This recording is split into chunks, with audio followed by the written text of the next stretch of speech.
Could the master cyber provider model backfire?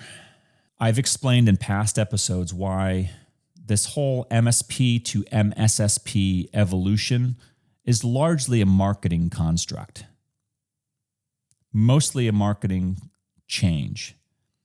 It isn't a fundamental shift of a business model like being a VAR and going to an MSP. That was a radical, ultra radical business model shift. Believe me, there is no such radical business model change when going from MSP to MSSP. I would argue, and others have argued, and I largely agree with them, that the evolution of MSP to MSSP is simply an ongoing evolution that all MSPs go through, which is just the modernization of the services that the MSP offers. Really, that's it. The difference between these, and this is my term, the master cyber provider, they're really the MDR vendors. And they're not all of them. There's just a few of them.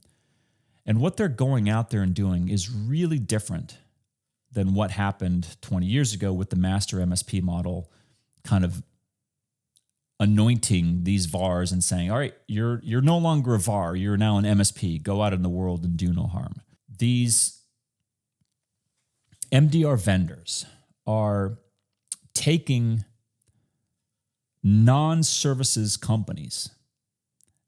At best, they could be called consulting firms. Many of them are brand new startups that have no legacy experience or track record whatsoever. A real big, real critical difference between the master MSP model and today. Again, back then, at least you could point to, there were a lot of VARs who were becoming MSPs, had been VARs for like decades. These cyber companies don't have that legacy experience. That's number one.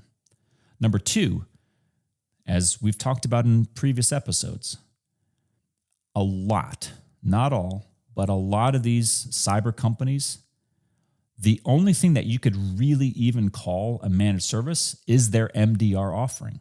Like that's the only thing that stands out as a plausible managed services product. So it makes you wonder, why are they just suddenly coming out with one thing that could be reasonably called a managed services offering, this MDR, and they're not doing anything else? They're not doing backup. They're not doing any other type of IT service like managing users, managing infrastructure. It's related, right? If you can manage an endpoint, why can't you manage it from an OS standpoint, from an application standpoint, from a user management standpoint? The same tools are going to be irrelevant, right? It's because they're not delivering it at all. They're following that master MSP model concept.